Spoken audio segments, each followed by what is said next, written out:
Hi everyone, Thushara here. Today, myself and cameraman Austin have headed to the Hustle in Newcastle's city centre to check out their amazing new menu. If you haven't been before, it's a place of great ambience, a welcoming team and such amazing vibes. So I hope you're ready for our adventure as we take you on a culinary experience like no other. Cheers for now.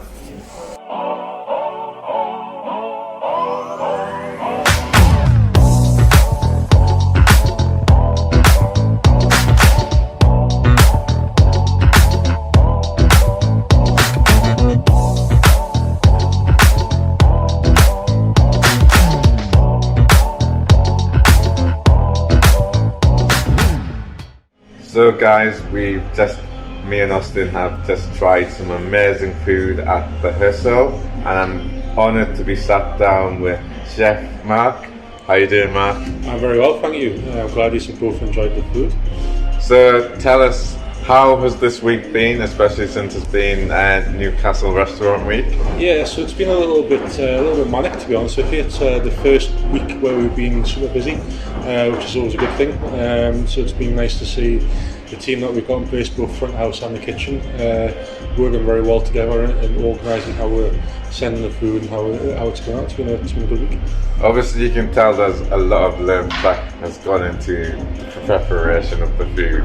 So for you, what are some of the key things that you bear in mind when you are in that food making process?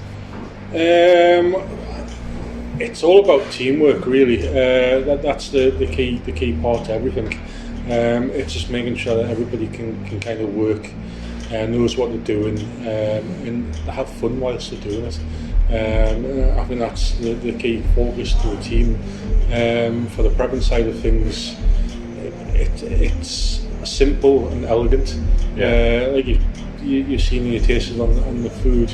There's not a lot goes into the dishes, but the dishes themselves sing very well with the flavours, and I think that's the most important part to it for the preparation side of things. Obviously we're starting to see an emergence of more restaurants doing small plates and large plates. So for you, why was that the route to go down? A mixture of a few things. You're very right in what you say about a lot of places start to do that. So it's just keeping in trend with that itself. And when I got given a brief about potentially coming for the job, and they said that they would like to go for New York style tapas. For me, that was more street food, and going down that route. It was trying to merge the two of them together. So it worked in harmony with each other, and the best way to go down that route was the small plates. I mean, I used to just taste it, they're not necessarily small, but that was the route that I decided to go down from them. There's more tapas and street foodie vibe to the menu, and the easiest way was to go with small plates. Now, with the public having had the chance to sample the food of the Hustle, what has the feedback been like from the printers? Yeah, it's generally been very good. We're yet, and fingers crossed we don't have a bad feedback. We've had a couple of pointers which we've taken into consideration. We've changed how we've done a couple of the dishes from the feedback that we've had. We haven't changed it drastically, just we've added a little bit, or we've taken a little bit out of certain things just to tweak it a little bit, which is an ongoing process as we speak. But we've generally had really good feedback. Everybody that's came in has generally left really happy.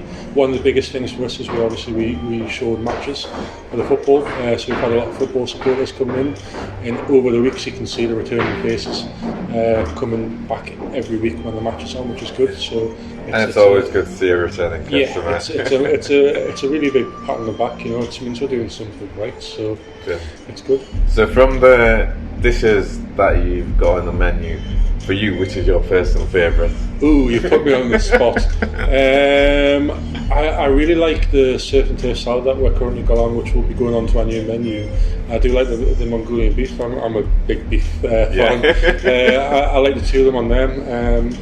again, I like the mac and cheese bonbons. It's a hard one. I quite like a lot of it. But I would probably sum it up for me at the moment. It would be the mac and cheese bonbons or the 2 beef salads, the Mongolian beef or the surf and turf salad.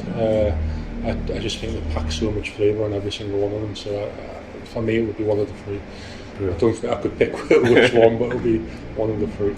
So, because the hustle, you haven't even been open for like a year yet. So, on the journey so far, from your perspective as a chef, what have you enjoyed being part of this amazing experience? So I came on quite relatively early to the hustle opening. So for me, it was quite a good experience. When I came in, I spoke to the owners and said, "We want you to design the menu, do this and the other. And here's your kitchen." It was literally a shell.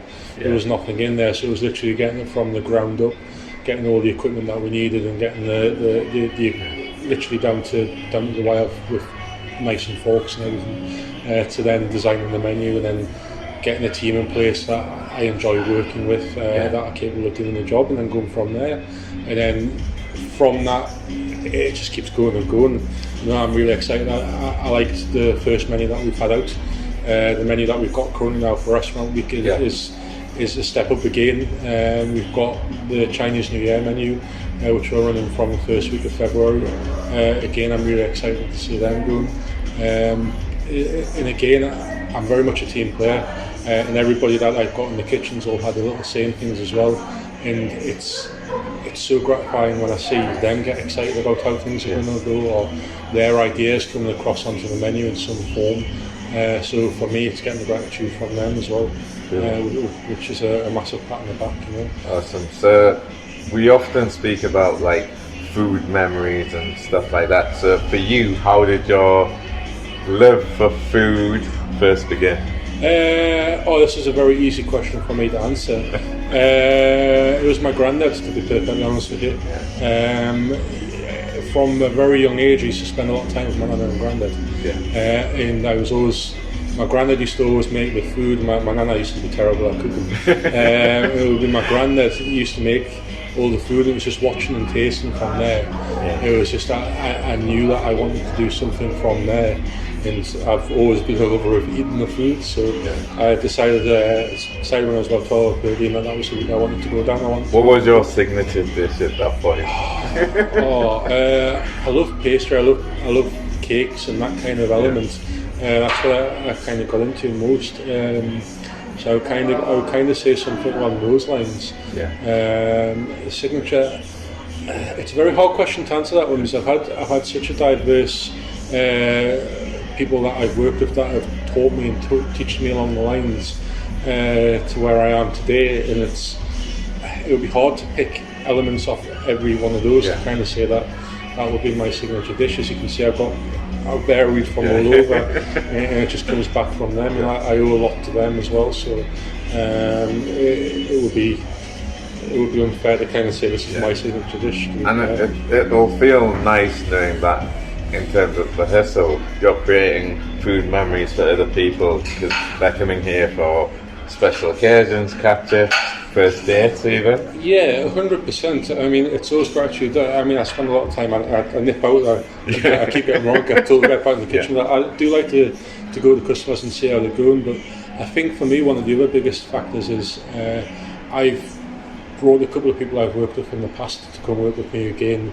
and it's seeing them progress from coming from either not working before in this industry at all to then working from college and coming into it, and seeing how they're progressing. I get a lot of gratitude seeing that they're actually getting into somewhere else, and then they're able to go somewhere. If they were to leave and go somewhere else, they're capable of being a very strong chef and a very good chef at what they do, and I get gratitude knowing that I've helped in some way on their career going forward. It's a nice pat on the back. Brilliant. So it's been amazing speaking to you. So if you could go back to that 12-year-old you, yes, what would you say to that 12-year-old Mark?